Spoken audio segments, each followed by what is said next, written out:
Basically সবাই Ha Long বেতে যেয়ে থাকে ক্রুজে ঘোরার জন্য। ক্রুজের বিভিন্ন রকম প্যাকেজ থেকে থাকে।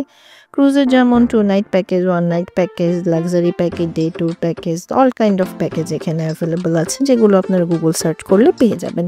তো এত সুন্দর দৃশ্যটা আমরা কোথায় পেলাম সেটা দেখার জন্য ফুল ভিডিওটা দেখতে হবে। So let's go. আর এখন আমরা যেখানে আছি সেটা হচ্ছে হালং বে, জাস্ট আমাদের হোটেলের অপোজিটে লটস অফ ক্রুজ এখানে অ্যাভেলেবল। সব ক্রুজগুলো এখানে স্টে করছে, যেগুলো রাত্রেবেলা এখান থেকে ছেড়ে যাবে। যারা ক্রুজে করে ঘুরতে যান বা ক্রুজে বিভিন্ন প্যাকেজ নিয়ে থাকেন তারা এখানেই আসেন সবাই। এখান থেকে বিভিন্ন রকমের ক্রুজের নাম আছে, নাম্বার আছে, এগুলো নিয়ে তারা প্যাকেজ নিয়ে এই যে সামনে আইল্যান্ডগুলো দেখছেন, বিভিন্ন আইল্যান্ডে পুরো সমুদ্রটা ঘুরে বেড়ান এবং এখানে অনেক মজা। আর আমাদের হোটেল থেকে জাস্ট হোটেলের বারান্দা থেকে দেখা যাচ্ছিল এই যে সুন্দর দৃশ্যটা, যার কারণে শুরুতেও বলেছিলাম আমার ফার্স্টের ভিডিওতে, যার কারণে আমরা এই হোটেলটা নিয়েছি। আর এখন একটু নাস্তা করার সময় আমাদের হোটেলের প্যাকেজের সাথে ব্রেকফাস্ট ইনক্লুড ছিল।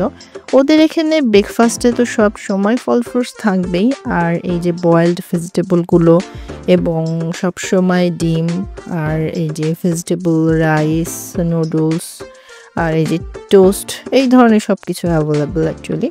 আর আমি একটু ট্রাই করছিলাম কফি বানিয়ে নেওয়ার জন্য। ওদের কফিটা অনেক হার্ড হয়ে থাকে। আমি অ্যাকচুয়ালি নিজেও অনেক হার্ড কফি খাই, বাট ওদের কফিটা অনেক হার্ড। আর যেটা দেখলাম ওরা সব সময় একটু কনডেন্স মিল্ক টাইপেরই মিল্ক ইউজ করে থাকে।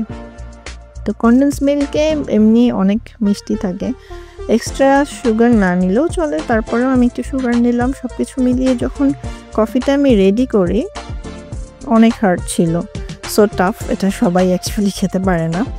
তারপরে এই যে আমার সুপুত্র, সে এখন সুন্দর একটা ভিউর সামনে বসে বসে ব্রেকফাস্ট করছে, আর ওই যে আমার কন্যা, সেও ব্রেকফাস্ট করছিল। এই তো সব কিছু মিলিয়ে এত সুন্দর একটা ভিউর সামনে ব্রেকফাস্ট করা সব অনেক মজার একটা ব্যাপার। আর আমরা ব্রেকফাস্ট সব কিছু কমপ্লিট করে চলে যাচ্ছিলাম সেই ক্রুজের কাছাকাছি। ক্রুজের কাছাকাছি কিভাবে যায়, কোথা থেকে যায় চলুন দেখি।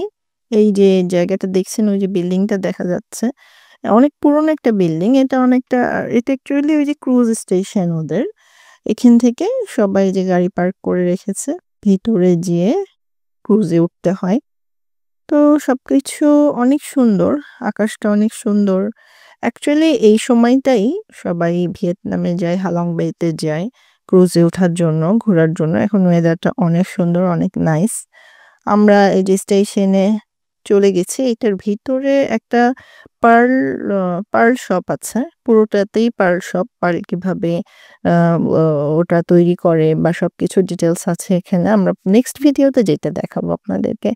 আর এই যে ছোট ছোট দোকান, বসার জায়গা, ওয়েটিং এর জায়গা আছে, এইরকমই অনেক সুন্দর। সমুদ্রটা তো অনেকই সুন্দর, কি আর বলবো। ক্রুজগুলো যেখানে স্টে করছে এখানে অনেকে মাছ ধরছিল। আমি এটার ভিডিও করতে পারিনি, আমার দেখতে খুব মজা লাগছিল, আমি খুব এনজয় করছিলাম। আর এখানে এই যে ওই দূরে দেখা যাচ্ছে ল্যান্ডগুলো, ক্রুজ, এই যে কিছু কিছু ক্রুজ ছেড়ে দিয়েছে, আর কিছু কিছু ক্রুজ এগুলো যেগুলো ফেরত আসতেছে অ্যাকচুয়ালি ওখান থেকে।